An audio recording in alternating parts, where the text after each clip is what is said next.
간단하게 질문을 받도록 하겠습니다. 그 소속과 상황을 말씀해 주시면 감사하겠습니다. 질문입니다. 조금 전 비대위에서 혁신을 발표하기 직전까지 의원님께 어떠한 사전 연락이나 문의가 없었는지 합의되지 않았던 그 인상 통과시키겠다는 문자를 받았습니다. 그런데 전체적으로 말씀드릴게요. 사실 그전 혁신위원회들이 있어 왔습니다만 성공하지 못했습니다. 그래서 그분들 말씀에 따르면 나름대로 열심히 노력해서 만든 혁신안들이 번번이 지도부에서 결국은 좌초되는 바람에 뜻을 이루지 못했다는 그런 말씀들이셨습니다. 그리고 그 핵심은 인적 쇄신에 있었습니다. 그래서 저는 이번 우리 비대위, 이 혁신위는 반드시 성공을 해야 되기 때문에 미리 약속을 받는 것이 옳다고 판단했습니다. 그래서 인선안이 미처 합의되기 전에 먼저 저희들이 이런 인적 쇄신안에 대해서 최소한의 인적 쇄신안 두 분이라고 말씀드릴게요. 에 대해서 인적 쇄신안을 비대위에서 받을 수 있겠는지 그 의사부터 먼저 타진을 했는데 주말 동안 여러 번 이렇게 의견을 나누면서 결국은 받지 않겠다는 그런 답을 들었습니다. 그래서 만약에 그렇다면 제가 혁신위를 할 이유가 없다. 그리고 또 그렇게 해서 만약에 이제 제가 혁신위를 한다고 하더라도 그게 받아들여지지 않으면 실패하고 우리 당에는 더 큰 해가 될 거다. 이런 판단을 하게 됐습니다.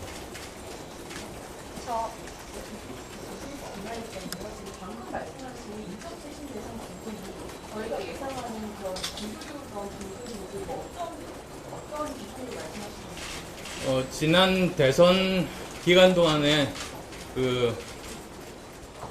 일종의 정치적인 책임을 지는 자리에 계셨던 분들에 대해서 말씀드린 겁니다. 대선 후보 교체 논란 관련해서 예.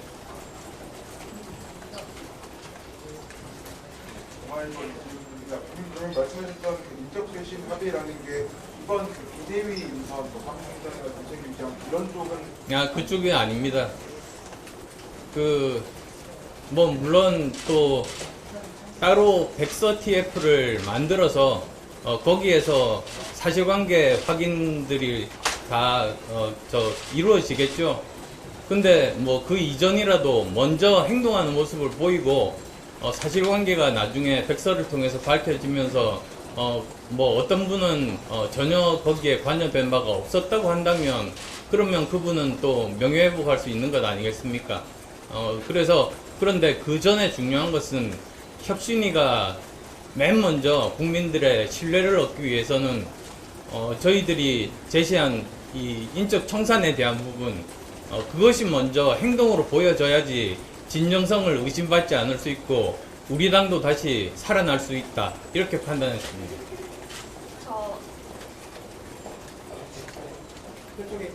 한국경제신문 이슬기입니다. 그 인적 청산의 방법론에 대해서는 어떤 부분을 제시하시는지 궁금합니다. 그 부분은 그냥 상상에 맡기겠습니다.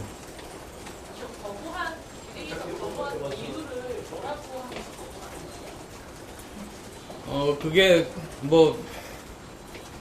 제가 구구절절 말씀드리기는 어려우니까요. 어쨌든 그런 인적 청산에 대해서는 받기가 힘들다는 입장만 전달받았습니다. SBS 김영호입니다. 오늘 비대위에서 혁신위원 6명에 대해서 의견을 발표하고 한 명만 발표를 무효했는데 근데 그것 자체가 전체적으로 합의된 안이 아닙니다. 그리고 또 분류상으로도 맞지가 않습니다. 거기 이제 보시면 현역 의원이라든지 원외 당협위원장이라든지 또 비원외 당협위원장 이렇게 돼 있거든요.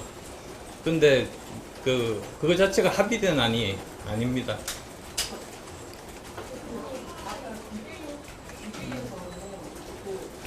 의원님이 제시한 5명 다 받을 것처럼 말씀하셨는데 그 5명은 제시했던 분들이 아니라는 그 중에서 뭐 최소한 한 명에 대해서는 제가 합의해 준 바가 없습니다.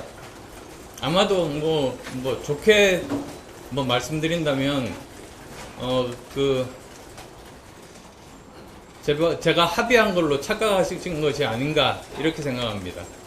저는 그리고, 비대위원 6명 전부 될 때까지는, 이 안이 이렇게, 비대위에 올라갈 줄은 몰랐습니다.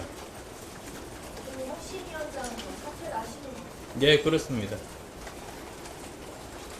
혁신위원장 없으실 때 무조건 불출마 생각하셨는데 이렇게 된 계기를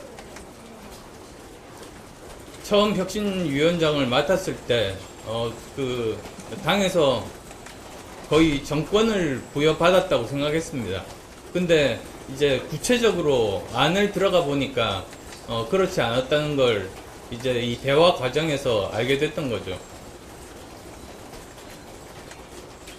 그러면 송원석 원내대표한테 전혀 혁신의 의지가 느껴지지 않았다 이렇게 판단하시는 거예요? 지금 현재 오늘 한 일간지 보도를 보면 아시겠지만, 그리고 또 뭐 갤럽이라든지 리얼미터를 보면 아시겠지만, 대구 경북의 우리 당 지지율 자체도 거의 절반 수준으로 떨어져 있지 않습니까? 그래서 저는 굉장히 그 위기감을 가지고 있는데, 그것에 대해서 그렇게 공감대 형성이 좀 미흡했던 것은 아닌가 생각합니다. 그러면 친윤과 아까 2명의 인적 청산 요구를 하셨다고 했는데 이게 안 받아들였다고 그랬잖아요. 아니 뭐 이게 친윤이고 뭐 이런 계파에 대한 문제가 아니었습니다. 그러니까 친윤이나 영남의 어떤 기득권에 대한 청산이 전반적으로 이루어져야 된다고 그렇게 보시는 거예요. 그런 얘기인가요? 일단은 이제 최소한의 인적 청산을 행동으로 보여주면 이제 국민들이 믿고 그에 따라서 결국은 나중에 백서를 통해서 진실이 밝혀지면 거기에 따라서 그 범위가 확대될 수도 있겠죠. 그런데 그건 이제 일을 시작하면서 먼저 그것이 받아들여져서 그 다음에 하는 여러 가지 혁신안에 대해서 무리가 없도록 되었을 때 가능한 일이었겠죠. 혹시 비대위에서 만약에 의원님께서 말씀하신 걸 받아들인다고 하면 좀 종합을 할 뭐 지금까지 여러 번 이렇게 이야기를 나눴습니다만 결국은 뭐 가능성이 없는 그런 시도라고 결론을 내렸습니다. 언론에서 이제 위원장이랑 비대위원장이 초선 의원의 인선을 놓고 발표를 드렸다 이런 그거는 사실은 아닙니다. 그래서 뭐 인선에 대해서는 사실은 서로 합의가 되는 사람으로 하자 이런 것이 모여졌습니다. 저는 그렇게 오히려 저한테 정권을 달라고 할 수도 있었겠습니다만 저는 서로 합의되는 사람으로 하자고 했던 이유가 그래야지 또 비대위에서 저희 혁신안이 원만하게 통과될 수 있을 것 아니겠습니까? 그런 의도에서 이렇게 정했던 겁니다. 근데 그런 인선안 이전에 제일 첫 번째 혁신안으로 인적쇄신안에 대해서 통과할 수 있겠느냐고 물어봤을 때 통과가 힘들다는 답변을 듣고 그러면 그 다음부터는 어떤 혁신들도 잘 이루어지지 않겠다는 그런 생각을 하게 됐습니다. 그러면은 지금 조금 전에 비대위에서 인적구성 발표를 하기 전부터 발표하기 전부터 혁신위원장은 안 해야 되겠다라고 생각을 꼭 했던 거거든요. 제가 이미 어제 말씀드렸습니다. 이렇게 된다면 저는 혁신위원장 맡기 힘들다고 이미 분명하게 제 입장을 밝혔습니다. 송원석 대표 예. 오늘 비대위에서 이렇게 크게 없이 인선을 발표한 이유가 뭐라고 생각하세요? 저는 모르죠. 저기 왜 그랬는지 물어보십시오. 마지막 질문.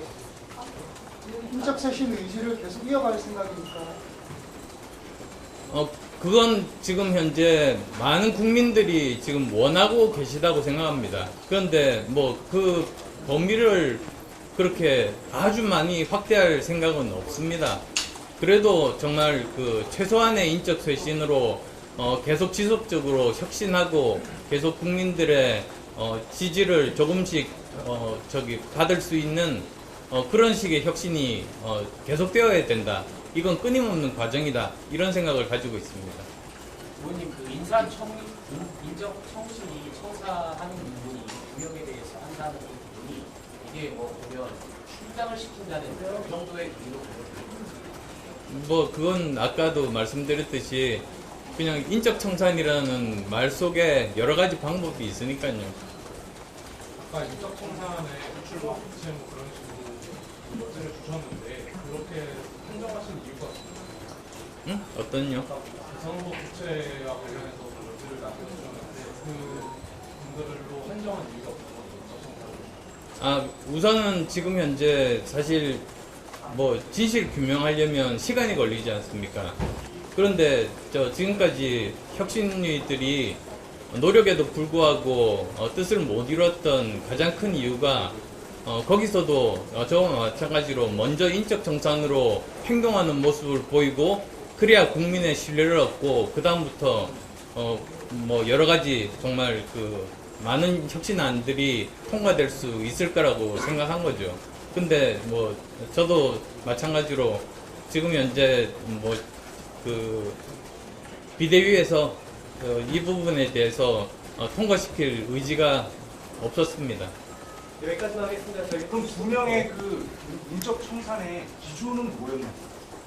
그건 왜 그 사람들이 인적 청산이 되어야 되느냐는 그 설명 부분 어떻게 해주시나요? 법적인 뭐 또는 법적이라기보다 정치적인 책임을 가진 분들이라고 그렇게 말씀드리겠습니다. 뭐에 대한 정치적 예.